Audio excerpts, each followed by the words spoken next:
I know that merely obtaining a higher degree obviously has value, but for a young clinician thinking about growing their career, you have to think about how can it benefit me best? Welcome to the sOOPR podcast, designed for medical trainees looking to take time out of training for a clinical research fellowship in the UK.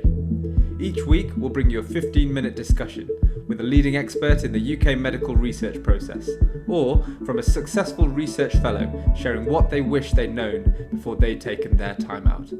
I'm your host, Nikhil Alawalia, and on behalf of the British Junior Cardiology Association and with support from the BHF Clinical Research Collaborative, we're proud to bring you this series. For today's episode, I'm really pleased to be joined by Professor Rod Stables. He's the clinical lead for the British Heart Foundation Clinical Research Collaborative and also a consultant cardiologist at the Liverpool Heart and Chest Hospital.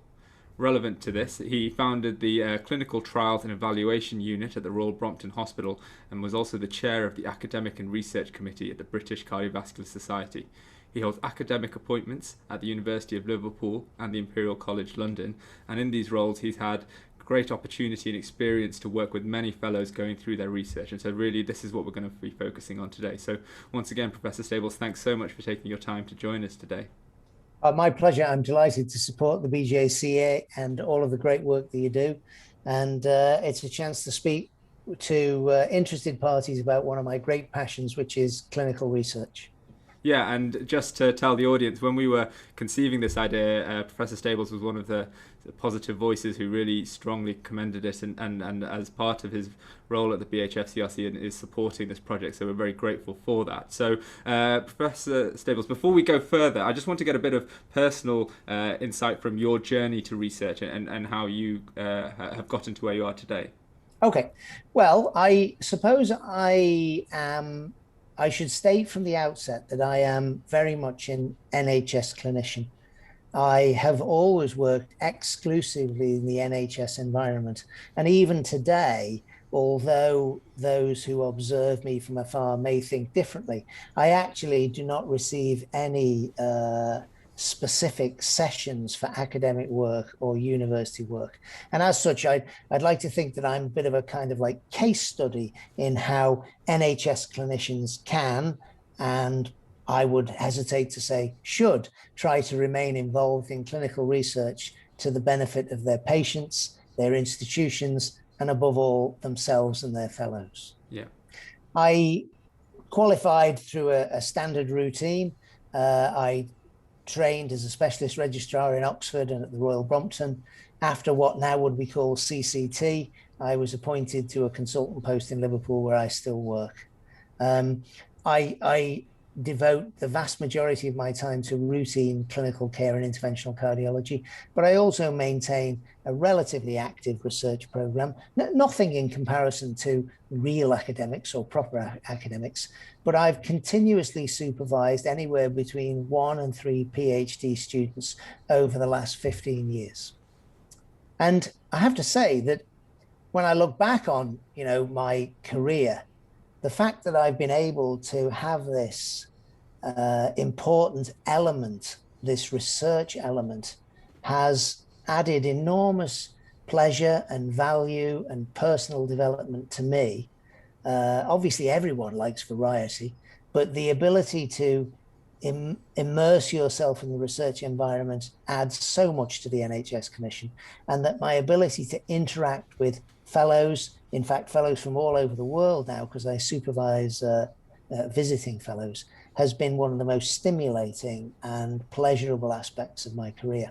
So one thing that I think is quite tricky is when you're being introduced to a new fellow who is obviously enthusiastic and wants to work with you, how do you go about assessing whether you think they and you would be a good fit together? And so how long do you take to make that decision, and what are the key things in that decision-making process? Okay, well, it's a really good question, but to some extent, I'd like to turn it slightly on its head, because I want the audience to be aware that this is very much a two-way street. It is not about me assessing or picking them as much as it is about them assessing and picking me. If I can just divert for a minute.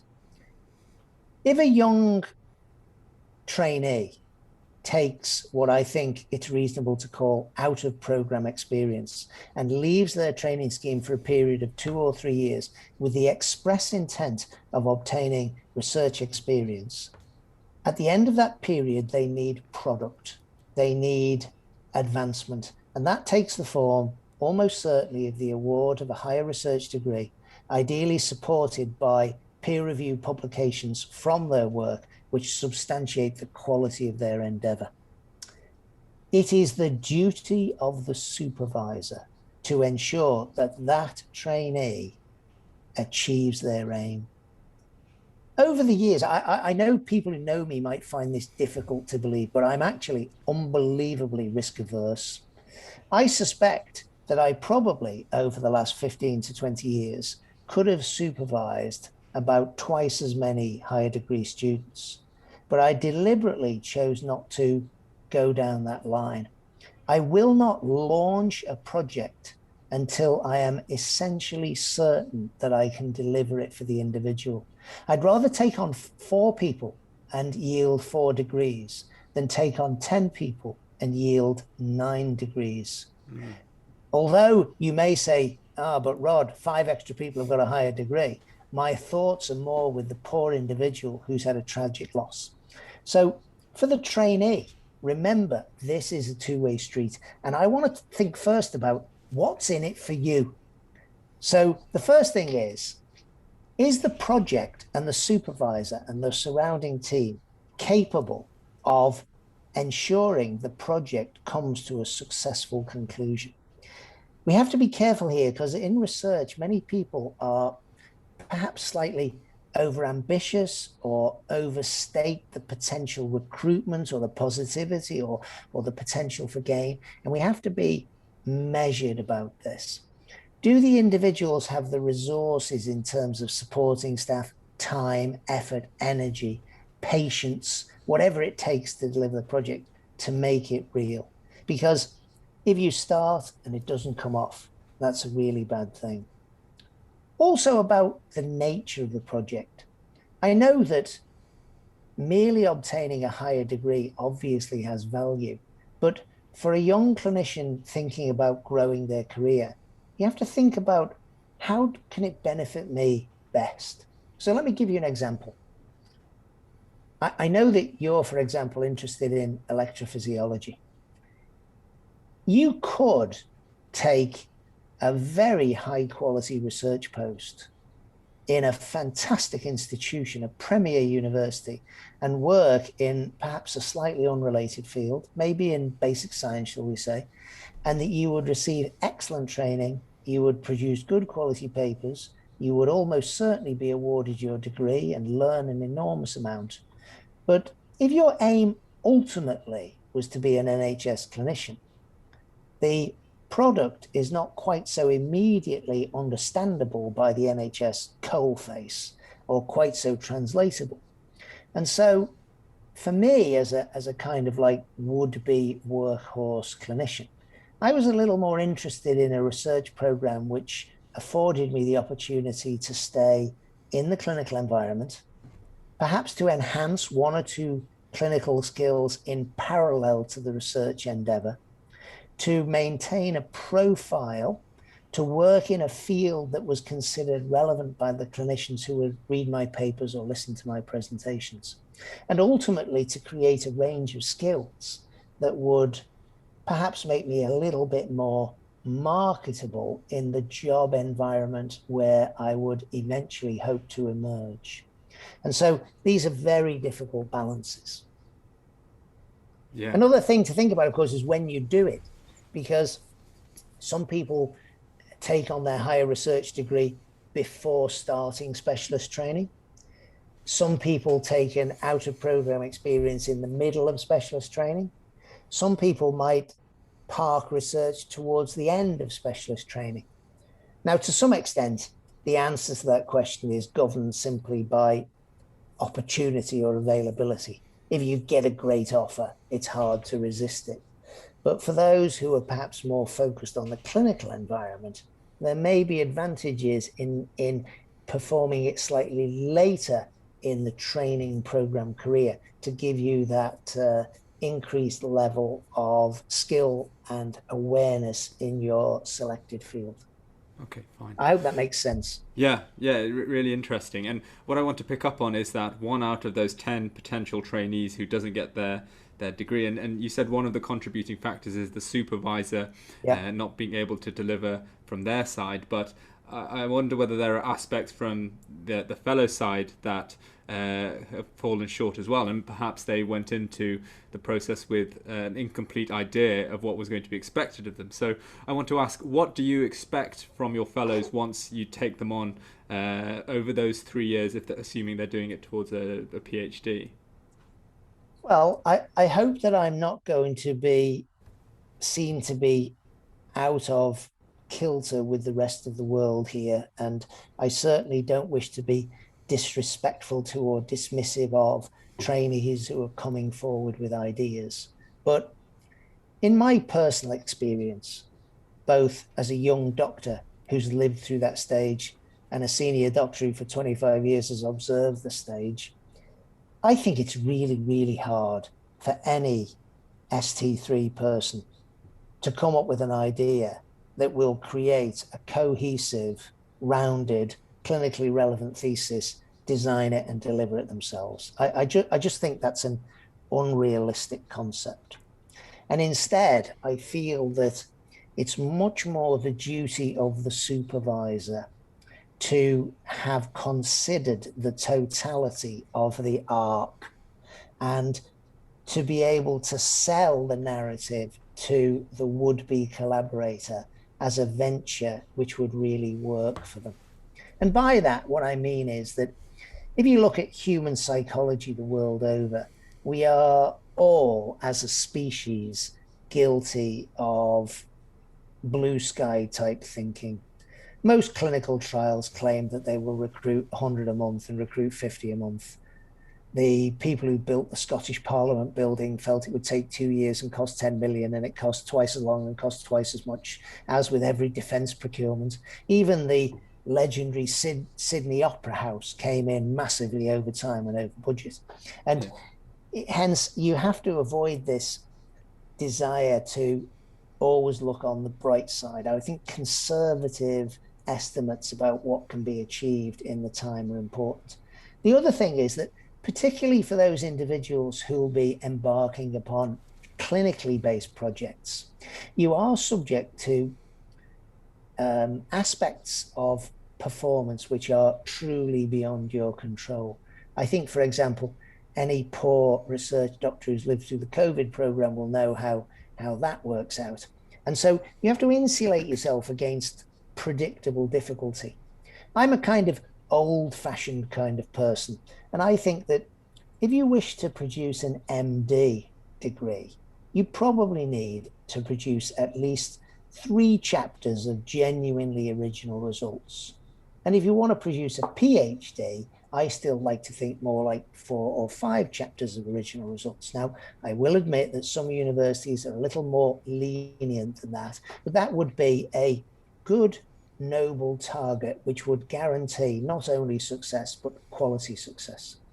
Now, in the MD game, if you want to deliver 3 chapters of original results, you probably need to start by riding 4 or 5 projects. And then if one of them falls by the wayside, you've got a certain redundancy in the system that means you're not totally dependent upon it. And this is the kind of planning which allows an individual to think, yeah, I'm going to be able to deliver this, and this will work for me. Okay, fine. I mean, there may be trainees listening who are still on the fence about whether they should go forwards and do some research, and it's been the perpetual question in medicine, but particularly in cardiology. Do you think it's possible for a trainee to make a really meaningful impact in research without taking a formal period of study like an MD or a PhD, and to make meaningful commitments without that foundation? Or do you think you need to have that level of doctoral research to then go on and do clinical research in the way that you're doing? Okay, well, I do really admire people who take a novel course and I think all of us must support change. Now, it may be, for example, that the financier Goldsmith once said, if you see a bandwagon, get off. So if you want to be a little bit different or a little bit ahead of the pack or ahead of the game, there may be opportunities for change here. I, for example, would be interested to think about how some young colleagues may be more stimulated and perhaps more interested in taking an alternative view. Somebody who, for example, took postgraduate qualifications in education aspects or perhaps MBA business administration would have completely different skills to bring to a clinical arena that would make them very employable in a top department. So I don't wish to dismiss that novel thinking. If you're more interested in traditional clinical research, I still think there is definitely a place for the higher degree. It creates a challenge which imposes a discipline and a requirement. Anyone who's actually sat down at the blank computer screen to have to write this up will know that it forces a measure of commitment, which is valuable generally. It teaches a range of skills, but it also ticks boxes in a rather institutionalized system. Many universities in the UK will not allow you to supervise higher degree students in the future unless you yourself have the requisite qualification. And of course, if you miss out on that, that rather might perhaps potentially close a few doors for your long-term professional career development. We must, of course, also doff our cap at the rather disappointing aspect, but nevertheless stark reality of the laws of supply and demand. If you seek appointments of your choice, it is possible that those appointments might be highly competitive and the field for them may be strong. And hence, the more you can put on your CV, the greater your skill levels that differentiate you from the crowd, the better. And a higher degree can be one tool, not exclusive, but one tool to work in that respect. One of the things that I like that you said is that you really keep a close eye on the fellows you take on to make sure they are proceeding in the manner that you think will result in them getting what they deserve. Now, what red flags do you look for that might suggest to you that that fellow isn't performing at the level that you think that they need to? So what sort of markers do you look out for, and what can you do to try and improve whatever shortcoming it is? Okay, well, to reassure all the fellows out there, it's not quite so dependent on the supervisor as perhaps it used to be, because in the UK university system, one of the quality metrics universities have to report as part of their general research assessment exercise is that they have to report the proportion of all registered higher degrees that are awarded within the 5 years since registration. And so universities themselves now hate to see a student fail. And as such, the university will itself impose some review processes, both external and internal, which will help in this endeavor. And I'm sure any of your listeners who are involved will be familiar with the kind of thing I'm talking about. On a more personal level, I think that the research fellow and the supervisor enjoy a journey together, maybe over 2, 3, or 4 years. And you have to think about how this is going to develop. You have to develop the complete range of skills. In the early stage, it might be the production of 1 or 2 papers, one of which might be a review article or a systematic review, one of which might be research work on how you're going to undertake case record form design or database, to think about IT development. And the idea is that you are creating tangible product that you can be proud of.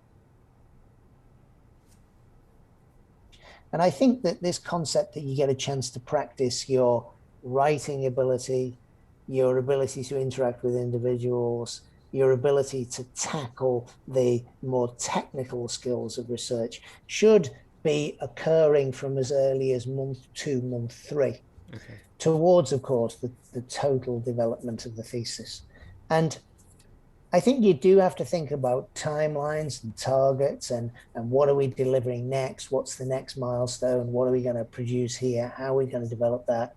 Maybe some formal training, because of course people often arrive in year 3 and then start wondering, oh my golly gosh, how will I ever analyze the statistics?